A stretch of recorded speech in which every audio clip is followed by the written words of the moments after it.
Hello and welcome to another edition of the Atlanta Daily World TV Spotlight. Today, we're focused on reentry and finding success in coding. We are joined today by Paul Bolden from Digital Pathways and Dave Evans, a beneficiary of the program, to tell us how returning citizens are finding success in high tech. Gentlemen, what a pleasure to see you. Thanks so much for joining us. Thank you for having me.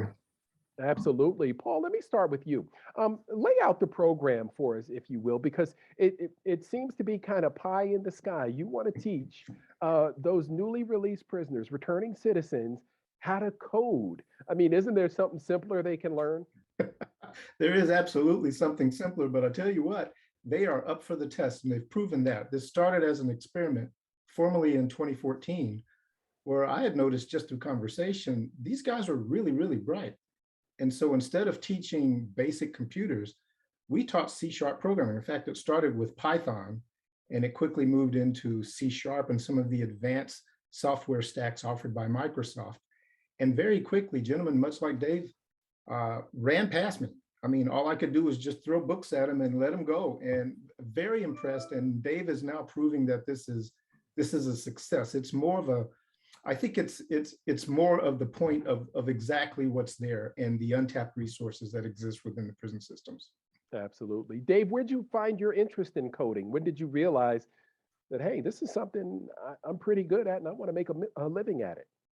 Well, I dabbled a little bit when I was a kid, way back in the 80s, and I did a little bit of website stuff way back in the early 2000s. So I just kind of dabbled with it, not a lot of experience. So when Paul started Hello World, of course, I signed up immediately because it was just immediately it sounded like something.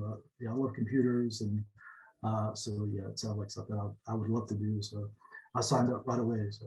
Right. And Dave, tell me if I'm speaking out of turn, but it sounds like, when you talk about coding and computers and software, it might be something that someone who's been out of the classroom mix for a while is easily intimidated by. How do you guys who've been out of mainstream society and formal education for a while get past that nervousness and dive into something like this? Yeah, it's definitely intimidating for a lot of people. So there's just a lot of information coming at you, a lot of stuff. But yeah, I think it's just a matter of breaking it down. And once you get going and you do something, you write some code and you see it work.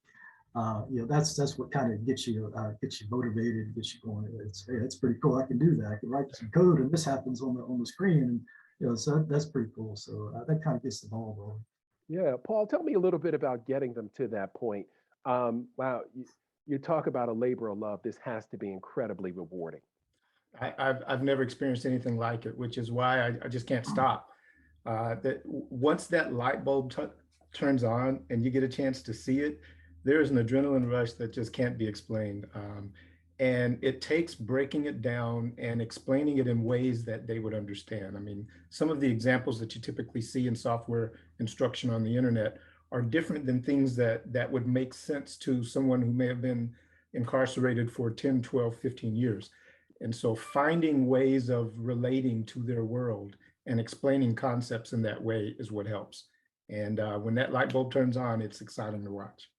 Yeah. So tell me a little bit about the program, the changes that it's going through, because I would imagine when you see the kind of success that you're seeing, there are going to be people that want to be a part of it. Yeah, that part of the challenge in that environment is I have no control over how long they can stay. At any given point, I can show up and so-and-so is gone, he's shipped to another prison. And so that happens, and that has happened with a number of men that have been in the prison through this system. But the good news is once the fire is started, they'll find ways to continue that effort. And as long through their warden and through their chaplains there at the new institution, I'll find ways of reaching out and making sure they have the information they need. Yeah. Dave, for those guys who might be incarcerated, who might be seeing this and getting motivation from it, how do you get to the point where you believe that you can have success? But what is the key to success? Is it just continuing to learn and study? What is that secret sauce? It's no secret, just putting the time in every day, sticking with it, practice. If something doesn't make sense at first, stick with it. Maybe take a break because it might be frustrating. So sometimes it's a good idea just to take a break and walk for a bit, but come back to it and just stick with it every day. Practice every day. I was on it every day. I just stuck with it. I got frustrated sometimes, but I stuck with it, worked through it. Had to get Paul to clarify some things, but yeah, sticking with it every day. That's the main thing. Yeah. Tell me what it means for you to be able to have something to look forward to when you come home. Uh, yeah, it means everything. Is that, yeah, I wrote about this before. Is the feeling of being warehouse. You're just, you're in prison. You're just warehouse, put on a shelf, a dusty shelf, and that's the way you feel. You're not growing. You're not learning.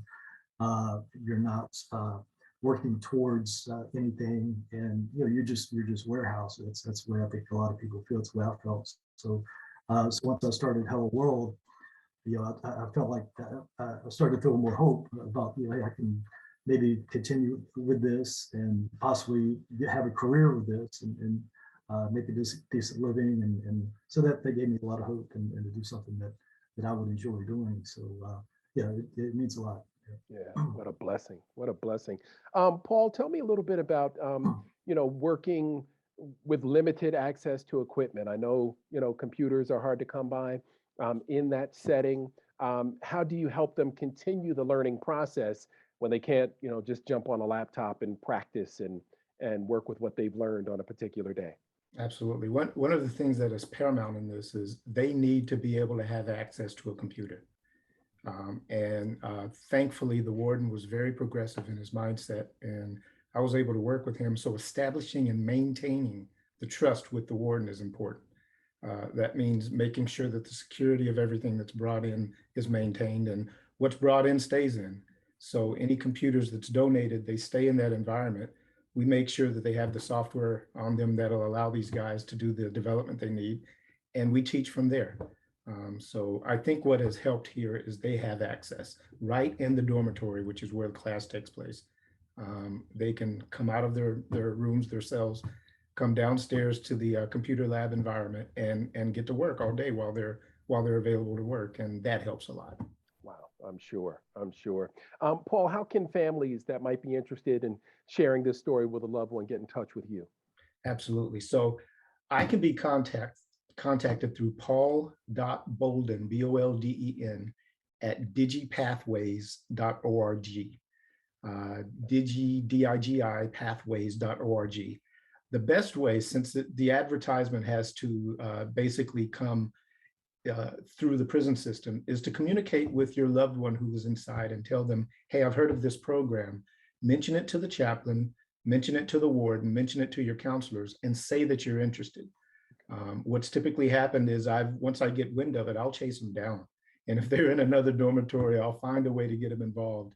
And that has worked out. Yeah, yeah.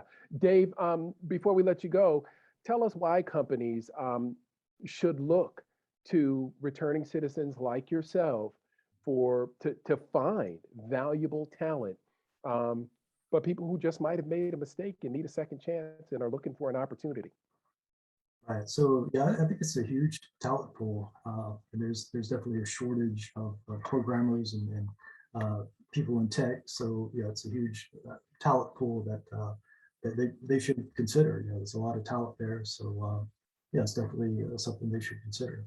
Yeah, and we'd be remiss if we didn't mention the fact that you are actually working now I am and coding and picking up paychecks. Right. I'm a freelance software developer. So web apps, mobile apps, Fire TV, Roku apps. So, Yeah. So how do people contact you if they'd like to work with you? DaveEvans.tech. www.daveevans.tech. All right. Sounds good. Congratulations to you, Dave. Wow. I mean, this is such a great opportunity for you. Wishing the best for you. And I'm sure some people are going to log on and try to contact you and see if they can work with you. I mean, talent is talent. and that's the bottom line. Absolutely. That is the bottom line. Paul, congratulations. We certainly appreciate your work. And thank you, gentlemen, both for joining us today on this Atlanta Daily World TV Spotlight. Thank you again for your service and your great work and for joining us today. Thank you, Thank Mark. you. Nice to be here. Thank you.